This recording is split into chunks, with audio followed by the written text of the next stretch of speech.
If you're new here, I shoot old, cheap cameras, sometimes quirky cameras that are a little less plain, if you know what I mean. And I've always thought that modern Sony mirrorless cameras were a little boring.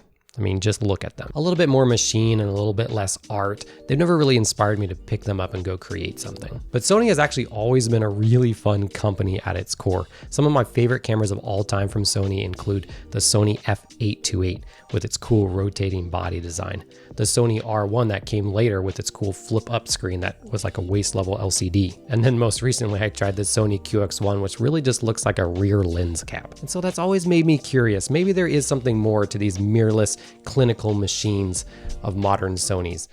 And so I picked up one, the Sony A7ii, to find out. About as normal of a camera as you can get. While the Sony A7ii looks like a new camera, at least to me, it feels new to me, it was actually made in 2014.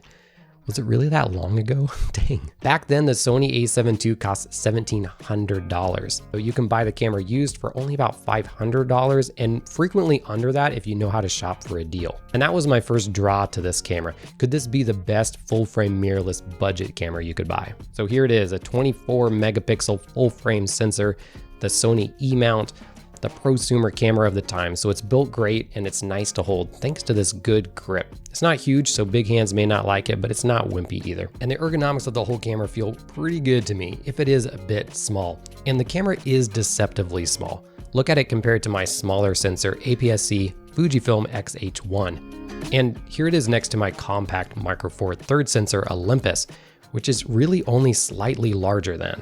So the form factor is great, and there are even some great compact, affordable Sony E-mount lenses that you can pair to make it a really compact setup, like this cheap third-party Rokinon 35mm f2.8 lens. And for some people, that alone would be good enough inspiration to go out and pick up this camera, take it everywhere you go, and go create something awesome. I actually don't even own any Sony branded lenses, and I don't plan on buying any anytime soon. Nothing against them. There's just so many amazing third-party options out there for super cheap. Young Newell sent me several of their lenses to try out, like this 85mm f1.8, and it's fantastic. It's small, light, fast aperture, and super sharp wide open. Beautiful blurry backgrounds. This 11mm lens for Young Newell is also amazing on this camera. It's APS-C only, but when you attach it to the camera automatically goes into crop mode. So you sacrifice some megapixels, but it's a good lens, especially if you have a crop body.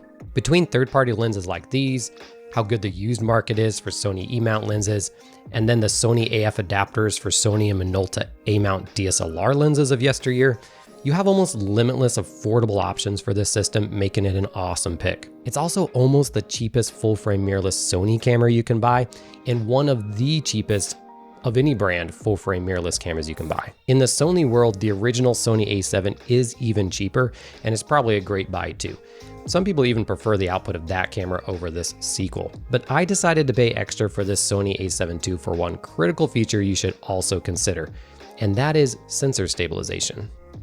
The Sony A7 II has 5-axis sensor stabilization that is effective up to 4.5 stops for stills, and the original Sony A7 has none. Basically, with sensor stabilization, that means you can handhold the camera at lower shutter speeds without getting that annoying blurriness that comes from natural jitters of your hands.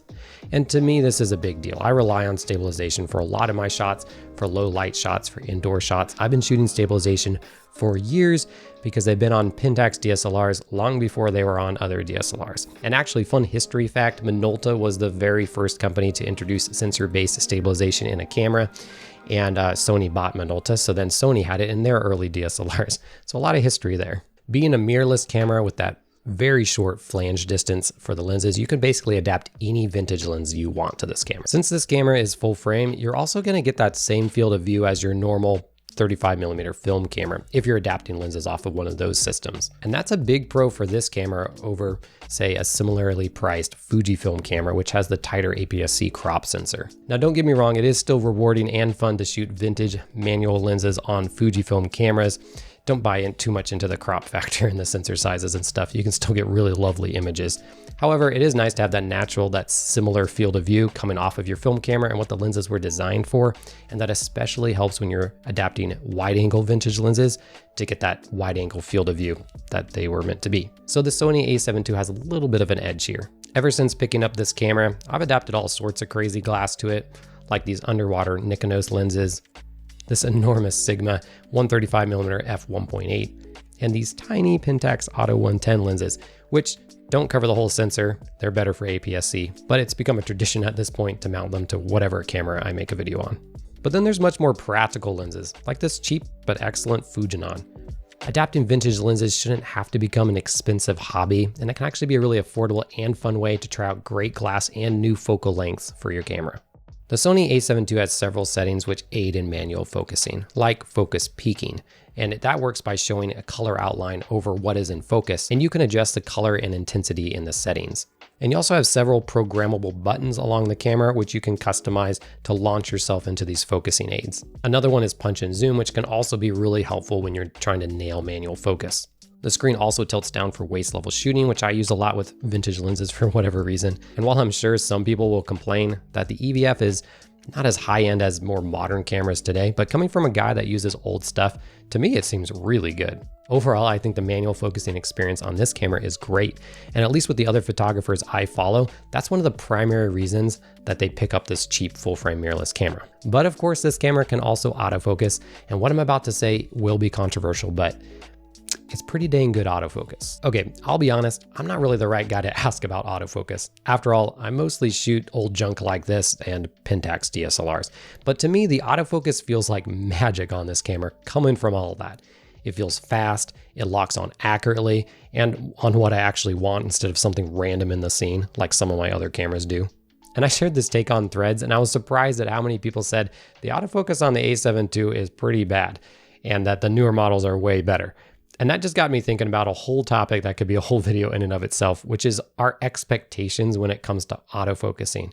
Because if this is your first camera or you're just coming from older cameras, I think you're going to love it and it's going to be all you need. For 90% of photographers, I'm just making up that stat, it's going to be all you need. Of course, you could always get better autofocus for wildlife and very extreme scenarios, but it's good autofocus. That said, of course, it's not perfect, and I do see what people are talking about with flaws of the autofocus, like head-on shots of a fast mountain biker coming right at me. I'm still surprised at how many of these shots were in focus, but it definitely got lost a few times. Whatever, I still think it's really good autofocus.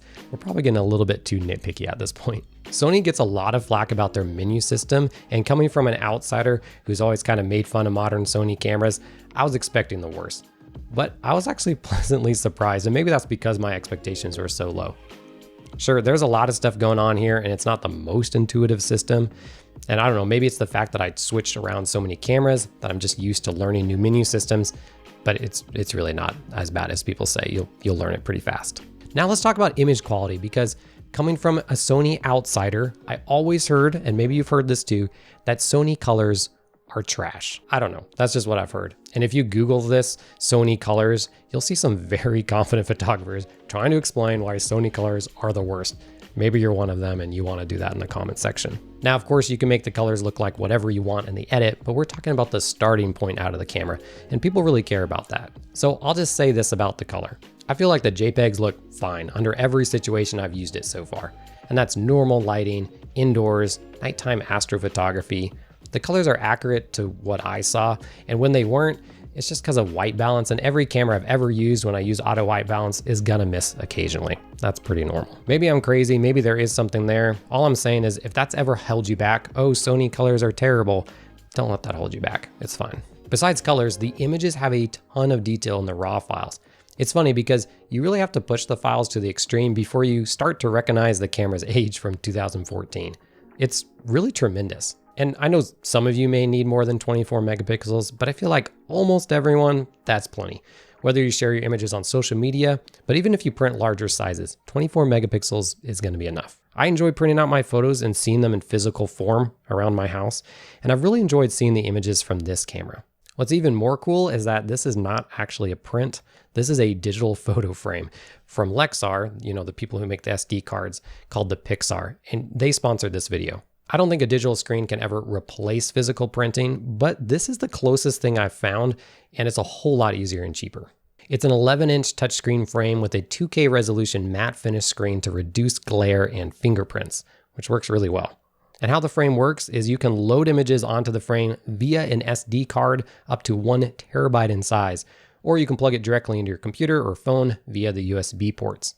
You can load photos directly off of external media, or you can save it onto the frame's internal 32 gigabytes of storage. The most fun integration though is through the app, which lets you share unique code to your friends and family so that they can share photos to the frame wherever you are in the world. This is a fun way to share family photos with loved ones, but I actually thought it could be pretty cool as a community where you could share your pictures and they would show up in the back of my videos.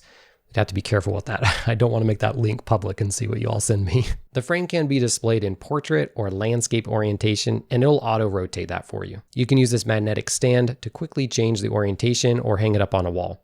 Just to remember, you'll want to hide the cable somehow if you do that. The frame is a 5:3 aspect ratio, so that works without a crop with 16:9 images, but you can change the settings to either automatically crop in and fill the frame, which I think actually works pretty well, but you lose the edges, or add borders of your choosing to preserve the original aspect ratio of your image. One of the most impressive features to me is the sharpness of the screen. You can get in close like you would with a physical print and see the detail in your images.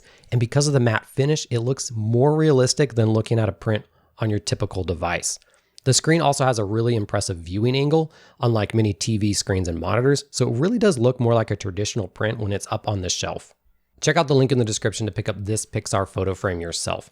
And yeah, the image quality on this Sony A7 II is amazing. I feel like this era of sensor is everything you need for a modern camera in almost every situation a photographer would run into. Sony cameras are well known for their hybrid still and video capabilities, and the Sony A7 II was great for its time. How does it hold up today though? It shoots up to 1080p video, up to 60 frames per second, and it has options for higher bit rates through external recorders. You can even record in S-Log too. This was great prosumer stuff for the day. It has microphone and headphone jacks as well, very useful, but the screen only tilts, it doesn't flip forward, which fast forward to nowadays, that's what a lot of solo video creators rely on. You can always add an external screen to the top, but coming from personal experience as someone who has done that before, I much prefer the built-in flip screens. Makes for a much more compact setup. But I just want to put in a plug-in here for not ruling out 1080p video.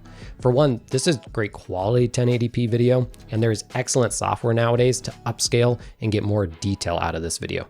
But two, an overwhelming amount of video content today is watched on mobile phones anyway. And unless you're shooting cinema, no one seems to care if you crop in and the video gets fuzzy anyway. As long as the topic and the content is good, people aren't gonna care. In fact, I built this channel on 1080p video and nobody cared then. Sure, I'm kind of a bad example because I'm pretty bad at video, but I'm just saying, if your dream is to create video and this camera is all you can afford or otherwise ticks all your boxes, just go for it. Don't let anybody tell you that you need $4,000 to grab a video camera to start a YouTube channel. Use this, use your iPhone, just go for it. And as good of a deal as I think the Sony A7 II is today, it's worth mentioning that for $100, $200 more, you can get much more modern full-frame mirrorless cameras. So you should kind of poke around if you have the budget. Some of those come with some pretty big upgrades too, like if you want the flip screen, if you want the upgraded 4K video, you want the better viewfinder, for just $100 and $200 more, it's worth considering. I'm not ready to go all in on Sony mirrorless just yet. Wouldn't that be the day? The snappiness channel, Sony mirrorless. But I do think this camera and cameras like this kind of get a bad rep, and maybe I've been guilty of doing that myself because they're just kind of boring, normal cameras and maybe nothing's too exciting about them. But it's a good camera, and it just goes to show you that there's no bad cameras. Find the one that inspires you. If you like adapting vintage crazy lenses, then check out this video here. It was a lot of fun. I'll see you over there, and until next time, as always, happy snapping.